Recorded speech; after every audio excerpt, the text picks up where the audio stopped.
Hey, what's happening, y'all? It's your boy Rico from Street Scores coming with a quick report. First of all, Ryan Fitzpatrick was named the starter. I'm going to analyze that. The big main part of this video is Rivera's press conference that he just recently had today. And he gave a lot of clues as to what players they may or may not keep, how many of a specific position group, how much preseason mattered, specifically this last game. He speaks about Dustin Hopkins and the fact that they are possibly looking at players from other teams. So we're going to dive into all of that and more. But before we do so, make sure you subscribe to the channel, hit the bell next to the subscription button so you get a notification immediately and every time I release an informative and opinionated video just like this one. Also, make sure you check out the rest of the channel. All of my videos are organized in playlists. I even have a comedy playlist for all of my funny videos. These next 2 weeks, we're not getting much information from the Washington football team organization, maybe except for injuries. That's probably about it. So that's going to give me more time to get some of these exclusive videos out to my channel members, these rookie film sessions for this rookie class, and to get these fantasy leagues started up. So stay tuned for all of that. And without further ado, let's get it.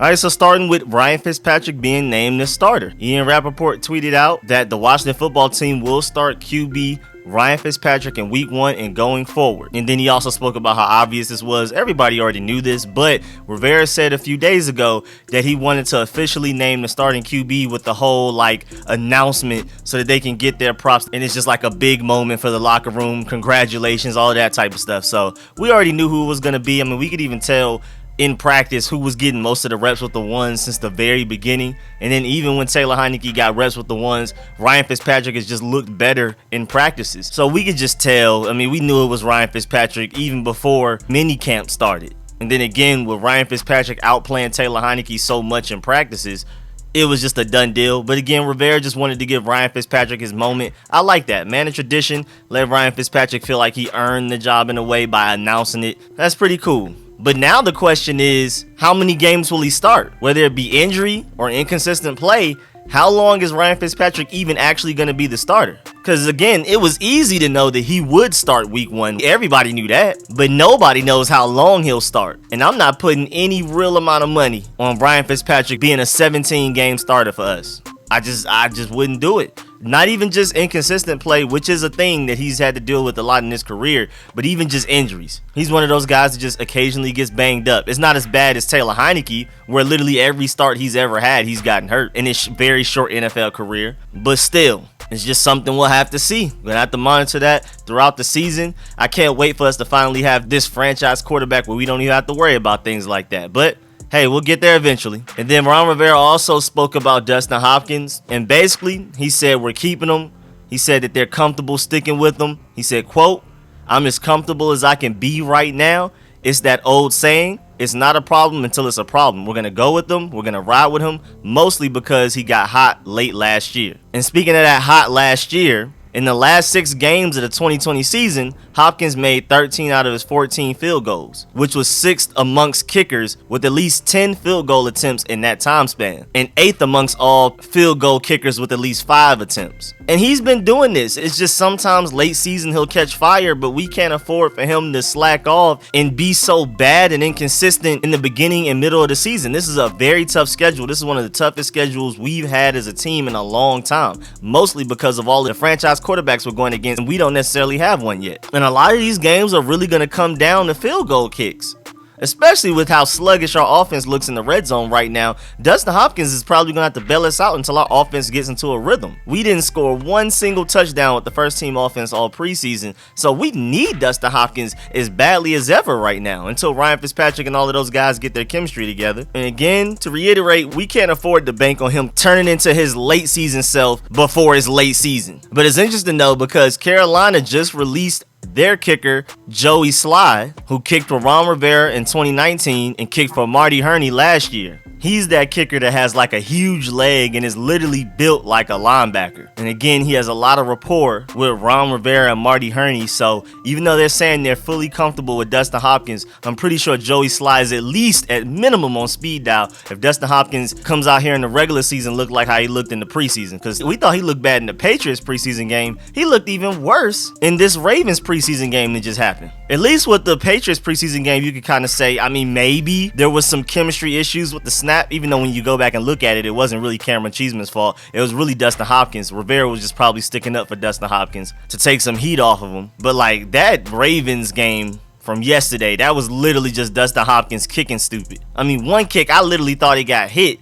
Like it got tipped, it got batted or something. And no, it didn't. Dustin Hopkins just kicked it terribly. So I don't know. We're going to monitor the situation. I hope it doesn't cost us games because, boy, there's going to be a whole riot for Rivera's head if it does. Then moving on to the main part of this video, Rivera speaks. First of all, Rivera addressed the whole vaccination issue. He acknowledged the fact that 90% of the players are vaccinated or at least partially vaccinated. But he said that he is pleased, quote, to a degree, but we've had a few guys that have held out and really dug their heels in a bit. So there are some guys that just refuse to get the vaccine. Rivera knows it, but we're ready to get some football done. Again, don't want to talk about that too much. Just wanted to give y'all that quote and let you know how Rivera feels about the situation. And the fact that there are a few players that are like, I'm not getting vaccinated, I don't care. We've reached the 85% threshold by at least 5%, so I'm good type of thing. Then Rivera also spoke about this whole 53-man roster situation. He said there are 6 roster spots up for grabs, but it's not really 6 out of 53. It's more like 6 out of about 20.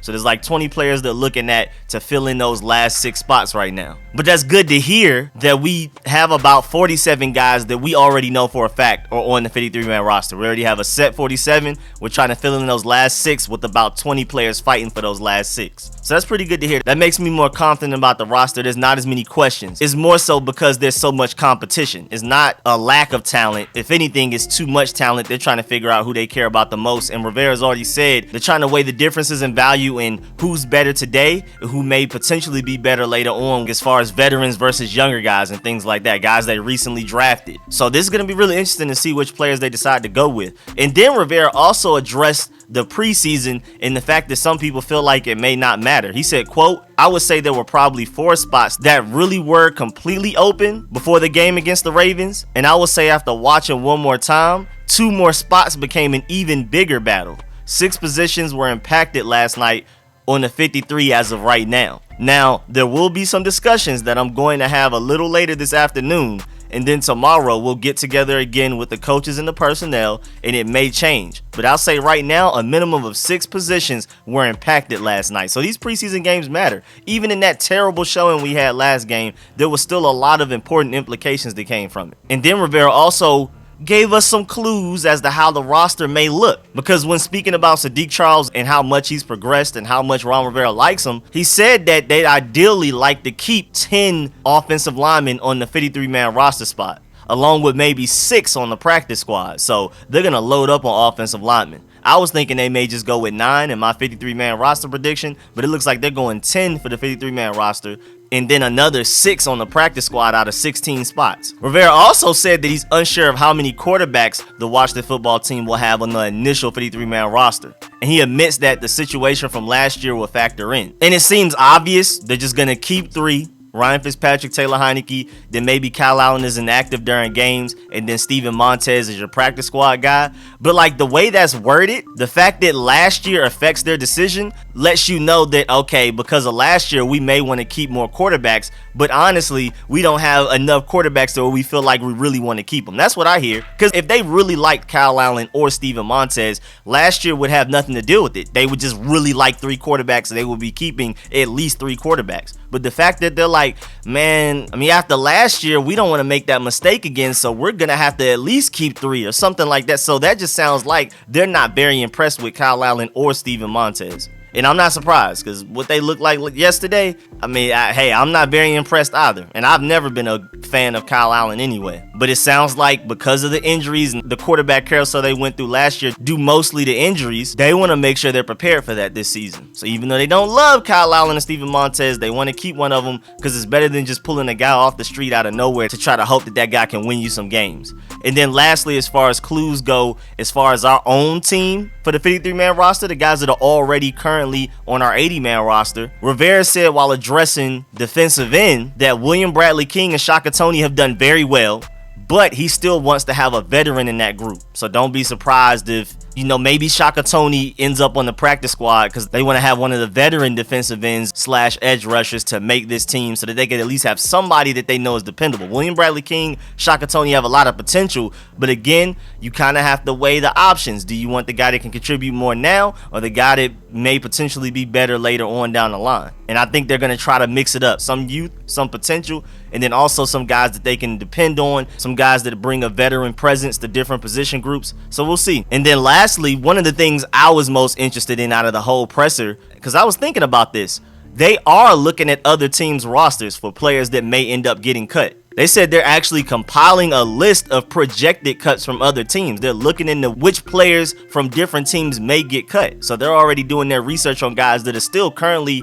on an 80-man roster and may make another team's 53-man roster. But just in case if they don't, they're already ready to scoop them up or at least call them. They've already done some research, some film study on them. They said they're going to look at game tapes from all preseason games from other teams, and they will possibly sign guys from elsewhere. So that's really interesting because we're already struggling trying to figure out how we're going to go from our 80 guys to 53, cutting that down, but then there may be a chance that we bring in some guys from other teams, so that's even less spots for the guys that are currently on this 80-man roster, because there may be some outside guys coming to take some of those very few 53-man roster spots we have left. Reportedly, it's only about 6, and you got to kind of think about that. I mean, because when you think about even for like the secondary, for example, Troy Apke's out there competing against Dale Roberts and Torrey McTyer and Danny Johnson and guys like that. They may also be competing against depth corners and safeties from other teams. Again, Ron Rivera and the guys have been doing their research and watching other teams' preseason games to see who they may want from those rosters as well. So these guys on the deep end of the roster, secondary, wide receiver, offensive line, whoever, are not only competing against other players on their team and other positions, because like I've been saying, Trey Apke is competing against Dax Milne for a spot. It's not just corner versus corner, safety versus safety, offensive line versus offensive line, receiver versus receiver.